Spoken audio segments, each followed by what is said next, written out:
Good morning. Do you like to listen to me? Yes. Sure. Where Yes. do I begin? I do not know. But with a grateful heart, I begin my experience. Father Patricio, thank you for giving me an opportunity to celebrate Mass here. This is what happened. I was ordained in America, and I was working there. Also, still now I am working there. But in the midst of all these things, you need to have your documents ready to stay and work, right? So the US government says, I have to prove myself that I was born in India. That means I need to give them the birth certificate. And don't guess my age. I was born before 75. So I was born at home. I don't have a birth certificate. So we don't get birth certificate if you are not born in the hospital.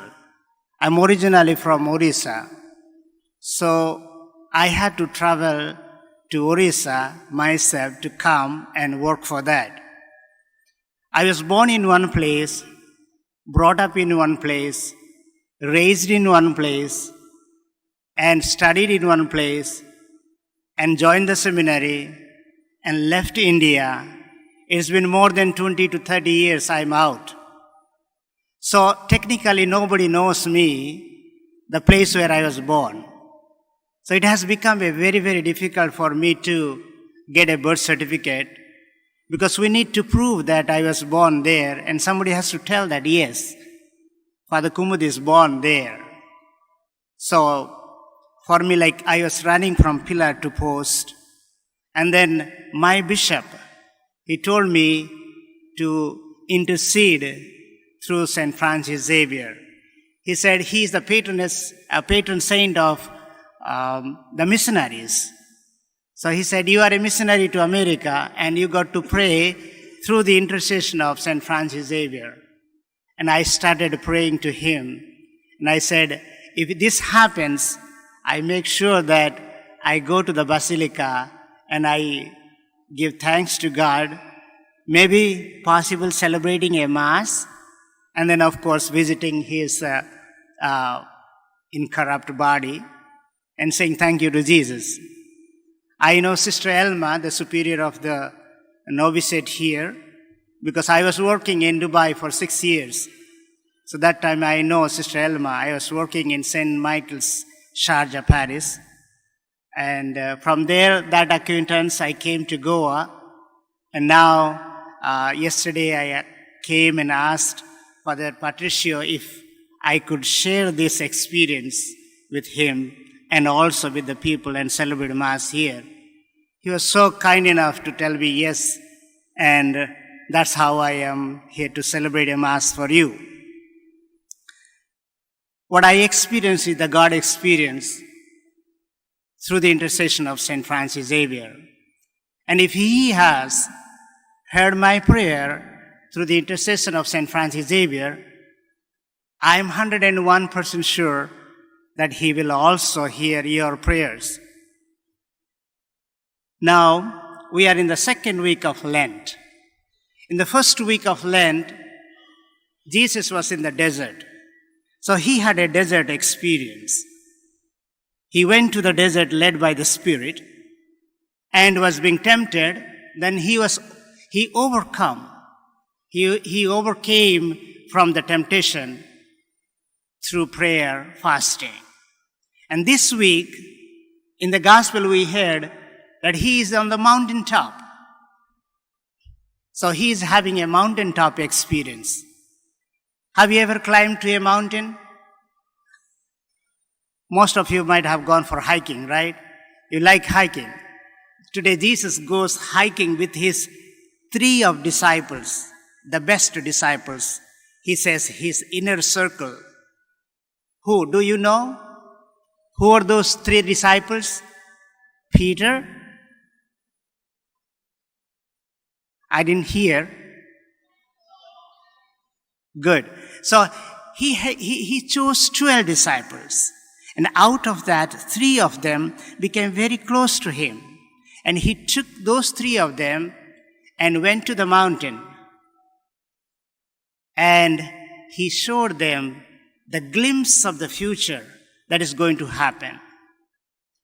After 3 years, working hard, doing the ministry on earth, healing, teaching, preaching, feeding, giving sight to the blind, giving life to the dead.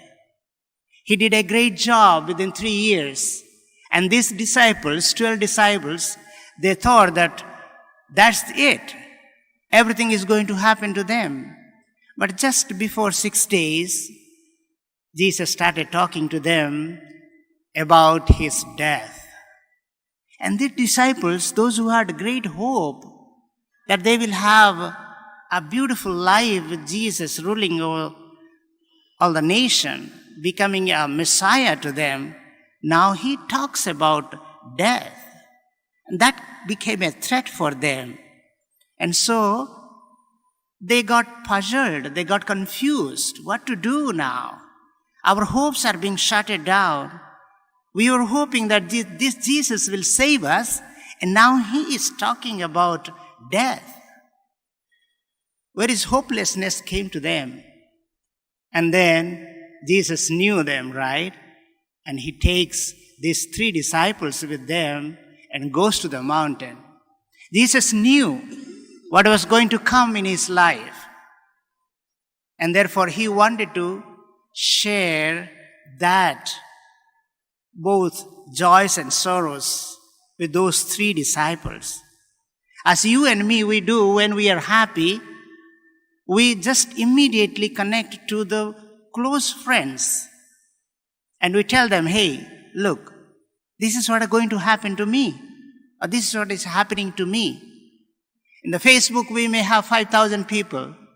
But when difficulties come, we immediately call the person whom we are close to. So Jesus takes these 3 and goes to the mountain. And there, Jesus transfigures. He gives the glimpse of the future, the resurrection, the experience of a glory for these disciples. Now, what it has to do with our life? Most of the time, we are down the hill, below the mountain. Down the hill, always we have an experience of depression, sadness, and we get hopelessness. And especially when we are expecting something and that does not come to our life, then we become hopeless, helpless. And some of us, we go to depression and to the anxiety. And in that moment, we got to go to the mountaintop to have that God experience. And this is what the mountaintop is. The Mass is the mountaintop experience. Every moment you come to celebrate the Eucharist, the Calvary event is done right here. Jesus dies right on this altar. And then he gives us his body and blood. When the priest takes the bread and says, "Behold the Lamb of God," he doesn't show you only that bread, but he shows you the same Jesus who saved you from your sin. And when you look at him, you got to have that God experience in your life. You need to tell him, "Lord, I thank you for showing me yourself. In the moment of sorrow, in the moment of darkness of my life, when I'm completely shattered down, you show me your glorious body. And that's what I am here to look at you." And the disciples, they looked at him. They could not see his face because his face and his clothes and everything was dazzling. It was shining. Just imagine when we will be standing in front of that glorious body of Christ when we are in heaven. We will not be able to see the glory of Jesus. Dear brothers and sisters, today as we are celebrating the second Sunday in the Lenten time, we are called to focus not only our sins and sorrowfulness, but also the end result of our suffering. We may suffer today because we don't have a job. We may suffer today because we are struggling with the financial situation of our life. We may struggle today with our relationship, a broken family. We have number of sufferings that makes us helpless and hopelessness. But the mountaintop experience gives us the future that is very, very wonderful, very promising, very consoling, and very authentic. Come, let us go together to the mountain of this Calvary and celebrate this Eucharist in such a worthy manner, such in a profound way, saying, Lord, I'm right here in front of you. I have come with my broken heart to see your glory. Show me your glory, and I will be dazzled. I will be glorified with you. In the name of the Father, and of the Son, and of the Holy Spirit. Amen.